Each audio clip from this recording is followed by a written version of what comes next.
Hola, ¿cómo está? Vamos a comenzar una nueva sesión de Profe en Casa. ¿Está listo para acercarse a uno de los procesos más asombrosos y generadores de energía en el planeta? Yo soy el profe Orlando Quiroz y tendré el gusto de hablarle de este interesante tema que tiene como nombre la fotosíntesis.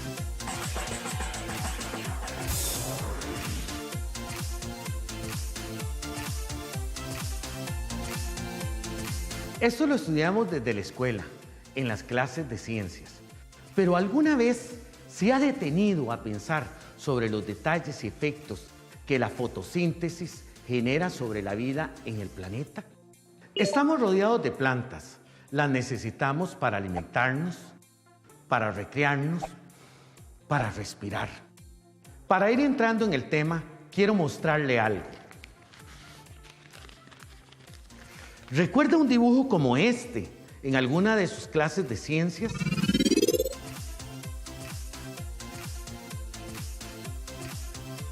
Pues bien, vamos a retomar el tema de la fotosíntesis de una forma un poco más profunda. Comencemos con el significado de la palabra fotosíntesis. Esta proviene del griego foto, que significa luz, y síntesis, que significa compuesto. En química y en biología, la palabra síntesis se usa para describir el proceso mediante el cual se obtienen moléculas complejas a partir de moléculas simples. Entonces, la fotosíntesis es la capacidad que tienen las plantas de transformar la energía lumínica en energía química. Su fórmula química es 6 moléculas de dióxido de carbono, 12 moléculas de agua que producen una molécula de glucosa, 6 de oxígeno y 6 de agua. Este proceso hace que la materia inorgánica, como el agua y el dióxido de carbono, se combinen y formen moléculas orgánicas, como la glucosa. La fotosíntesis es muy importante para las plantas porque les permite generar su propio alimento y las define como organismos autótrofos.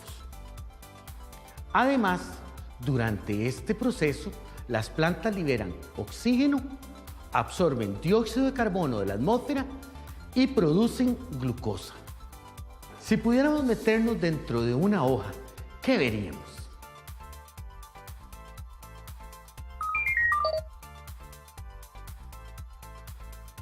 Observen.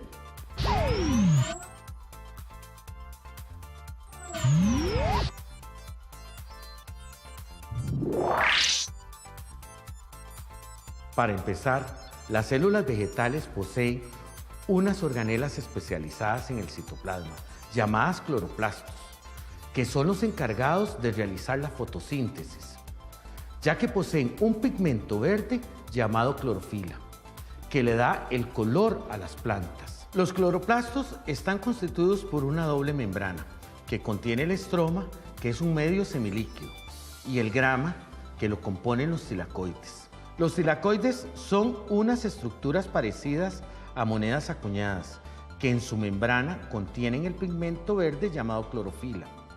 Es aquí, en la membrana del tilacoide, en donde se da la fase lumínica, y aquí, en el estroma, se da la fase oscura, que son los dos procesos en los que se divide la fotosíntesis. Inicia con la absorción de agua por medio de las raíces de las plantas y la fotólisis del agua, que es el rompimiento de la molécula por acción de la luz, donde se libera a la atmósfera una molécula de oxígeno. Además, este proceso produce 2 hidrógenos y 2 electrones. Estos 2 electrones son excitados por la luz, subiendo su nivel de energía. De aquí, estos empiezan a brincar de molécula a molécula en una cascada de reacciones, provocando que los electrones vuelvan al nivel de energía inicial. Además, se forma una molécula de ATP, adenosín trifosfato, que actúa como una batería que se usará en la fase oscura. A todo este proceso se le llama fotosistema 2. Este es un proceso cíclico donde actúa la clorofila P680. Posteriormente se vuelven a excitar los electrones por acción de la luz y vuelven a brincar de molécula a molécula en una cascada de reacciones donde los electrones se quedan unidos a alguna molécula, produciendo NADPH2, que es otra batería de energía que se utilizará en la fase oscura. Y a este proceso se le llama fotosistema 1 y actúa la clorofila P700. Durante esta fase se libera oxígeno puro a la atmósfera, se produce ATP y NADPH2. La fase oscura no depende de la luz, así que puede ocurrir durante el día o la noche.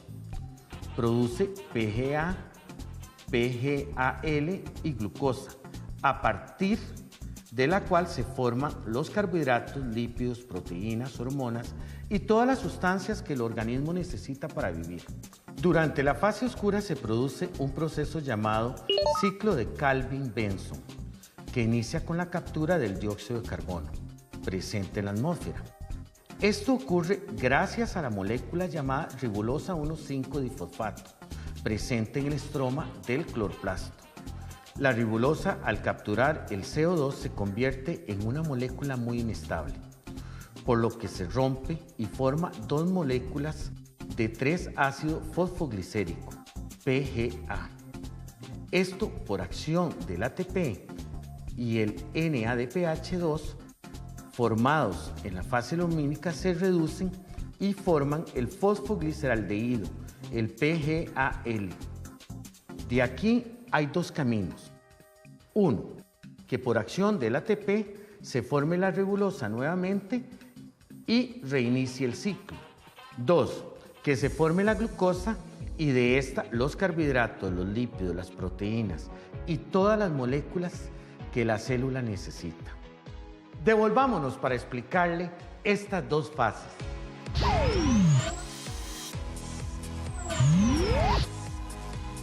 La fase lumínica, clara o reacción de Hill ocurre durante el día.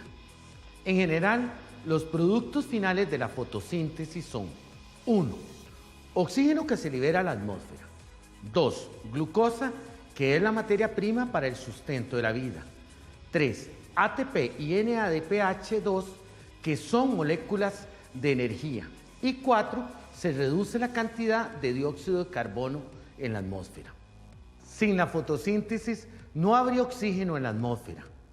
Los organismos heterótrofos, como nosotros, que no producimos nuestro propio alimento, necesitamos de los productos finales de este proceso para sobrevivir.